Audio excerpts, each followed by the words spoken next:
ಪ್ರಶಾಂತ್, ಈ ರೀತಿಯ ಸಮಸ್ಯೆಗಳಿಗೆ ಸಂವಿಧಾನಾತ್ಮಕವಾಗಿರುವ ಗ್ರೇ ಏರಿಯಾ.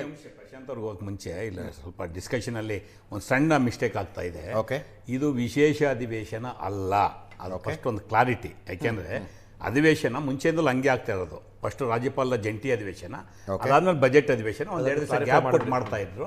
ಈಗಲೂ ವಿಶೇಷ ಅಧಿವೇಶನ ಅಂತ ಎಲ್ಲೂ ಇಲ್ಲ. It is not A special session. General ಅಧಿವೇಶನ ಕರೆದಿದ್ದಾರೆ. ಈ ಅಧಿವೇಶನದಲ್ಲಿ ಚರ್ಚೆ ಮಾಡ್ತೀವಿ ಅಂತ ಹೇಳಿದ್ದಾರೆ. ಅದೊಂದು. ಇನ್ನೊಂದು ಅವ್ರು ಹೇಳೋದಾಗಲೇ ಮನ್ರೇಗಾದು ಆ್ಯಕ್ಚುಲಿ ತಿದ್ದುಪಡಿ ಅಲ್ಲ. ಮನ್ರೇಗಾ ಕಾಯ್ದೆ ರದ್ದು ಮಾಡಿ ಜಿ ರಾಮ್ಜಿ ಕಾಯ್ದೆ ಹೊಸ್ದಾಗಿ ತಂದಿದ್ದಾರೆ. ಅದು ತಿದ್ದುಪಡಿ ಅಲ್ಲ. ಅದರಲ್ಲಿ ಏನೀಗ ನಿಮಗೆ ಜಾಬ್ ಕಾರ್ಡು, ಉದಾಹರಣೆಗೆ ಚಿಕ್ಕನಲ್ಲಿ ಜಾಬ್ ಕಾರ್ಡ್ ಇದ್ದರೆ ನೀವು ನಾಳೆ ತಗೊಂಡೋಗ್ಬಿಟ್ಟು ಉಡುಪಿನಲ್ಲಿ ಕೆಲಸ ಮಾಡ್ಬೋದಾಯಿತು, ಇಲ್ಲ ನೀವು ಕನಕಪುರ ಬಂದು ಕೆಲಸ ಮಾಡ್ಬೋದಾಯಿತು. ಈಗ ಅದಿಲ್ಲ. ಅವ್ರು ನೋಟಿಫೈಡ್ ಅಂತ ಮಾಡ್ತಾರೆ, ಯಾರು ಸೆಂಟ್ರಲ್ ಗೌರ್ಮೆಂಟು. ಆ ನೋಟಿಫೈಡ್ ಮಾಡಿದ್ರೆ ಅಲ್ಲೋಗಿ ಕೆಲಸ ಮಾಡೋದಕ್ಕೆ ಮಾತ್ರ ಅವಕಾಶ ಇರ್ತಕ್ಕಂಥದ್ದು. ಅದು ಮುಂಚೆ ಇರ್ತಕ್ಕಂಥ ನಿಮಗೆ ಜಾಬ್ ಕಾರ್ಡಲ್ಲಿ ನಮ್ಮ ಹೊಲದಲ್ಲಿ ನಾನೇ ಕೆಲಸ ಮಾಡ್ಕೋಬೋದಾಯಿತು. ಕೊಟ್ಟಿಗೆ ಮನೆ ಕೆಲಸನೋ, ಸ್ಕೂಲಿನ ಕಾಂಪೌಂಡು, ರಸ್ತೆನೋ, ಇವೆಲ್ಲ. ಈ ಹೊಸ ಕಾಯ್ದೆಯಲ್ಲಿ ಅವು ಯಾವಕ್ಕೂ ಅವಕಾಶ ಇಲ್ಲ. ಇಷ್ಟು ಮಾಹಿತಿ.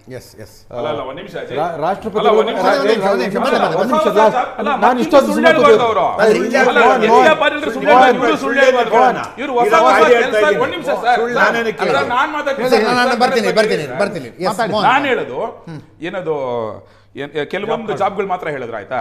ಮತ್ತೆ ಇವ್ರು ಜಾಬ್ ಅಡಿಷನ್ಸ್ ಬಗ್ಗೆ ಏನು ಮಾತಾಡೋದೇ ಇಲ್ಲ. ಶಾಲಾ ಕಟ್ಟಡಗಳಾಗ್ಬೋದು, ತಿರ್ಗಾ ಮೀನುಗಾರಿಕೆ ಬಂದರುಗಳಾಗುವಂತ ಕೆಲಸಗಳಾಗ್ಬೋದು, ಪ್ರಕೃತಿ ವಿಪತ್ತು ಸಂದರ್ಭದಲ್ಲಿ ಯೂಸ್ ಮಾಡ್ಕೊಳ್ಳುವಂತ ಆಗ್ಬೋದು. ಈ ರೀತಿ ಹೊಸಗೆ ಜಾಬ್ ಕ್ರಿಯೇಷನ್ ಬಗ್ಗೆ ಮಾತಾಡಲ್ಲ.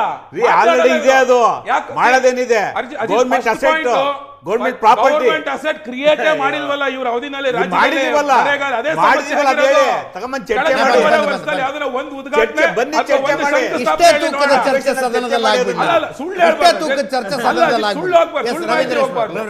ಸುಳ್ಳುನ್ನೇ ಇವರು ರಾಜ್ಯಪಾಲರು ಓದಲ್ಲ ಅಂತ ಹೇಳೋದು. ಜಿ ರಾಮ್ಜಿ ಕಾಯ್ದೆ ಸಾಧಕ ಬಾಧಕಗಳ ಬಗ್ಗೆ ಪರ ವಿರೋಧ ಅಭಿಪ್ರಾಯಗಳು ಏನೇ ಇರಲಿ, ಇವನ್ ವಿಧಾನಮಂಡಲದ ಉಭಯ ಸದನಗಳು ಪಾಸ್ ಮಾಡಿರೋ ಮಸೂದೆ ಬಗ್ಗೆ ಕೂಡ ತಕರಾರು ಎತ್ತುವಂತ ಅಧಿಕಾರ ರಾಜ್ಯಪಾಲರಿಗೆ ಇದ್ದೇ ಇದೆ, ಆ ವಿವೇಚನಾ ಅಧಿಕಾರ. ಅದೇ ರೀತಿ ಎರಡು ಸಂದರ್ಭದಲ್ಲಿ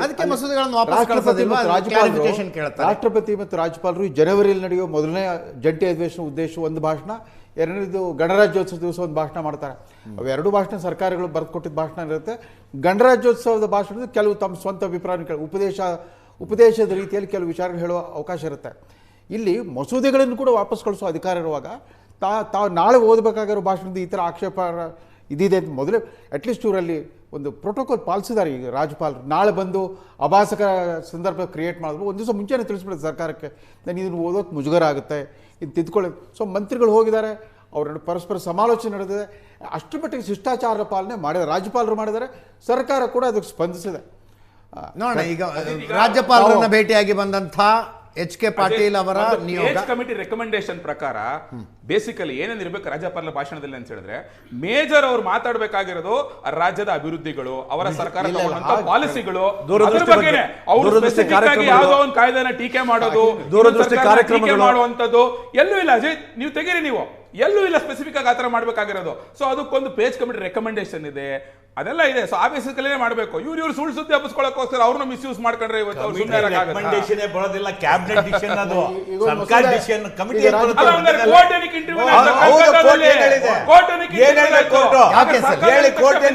ಸುಪ್ರೀಂ ಕೋರ್ಟ್ ಆಯ್ತು. 14 ಸೈಟ್ ಕೇಸ್ನಲ್ಲಿ ಕಂಪ್ಲೇಂಟ್ ಆದಾಗ ಗೌರ್ನರ್ ವಿಷಯ ಮಾತಾಡ್ಬೇಕಾದ್ರೆ ಗೌರ್ನರ್ ವಿಷಯ ಮಾತಾಡಿ, ಗೌರ್ನರ್ ವಿಷಯ ಮಾತಾಡ್ಬೇಕಾದ್ರೆ ಗೌರ್ನರ್ ಮಾತಾಡಿ. ಡಿಬೇಟ್ ಮಾಡ್ತೀರಾ? ಪಲಾಯನ ಮಾಡೋದು ಬೇಡ. ನಾಳೆಯ ದಿನ ಇಂಟ್ರೆಸ್ಟಿಂಗ್ ಆಗಿರುತ್ತೆ. ಥ್ಯಾಂಕ್ ಯು ಸೋ ಮಚ್ ನಾಲ್ಕು ಜನರಿಗೂ. Thank you Prashant. ಇದರೊಂದಿಗೆ ಇವತ್ತಿನ ಲೆಫ್ಟ್ ರೈಟ್ ಅಂಡ್ ಸೆಂಟರ್ ಮುಗಿಸ್ತಾ ಇದ್ದೀನಿ. ನೇರ ದಿಟ್ಟ ನಿರಂತರ ಸುದ್ದಿಗಾಗಿ ನೋಡ್ತಾ ಇರಿ ಏಷ್ಯಾನೆಟ್ ಸುವರ್ಣ ನ್ಯೂಸ್.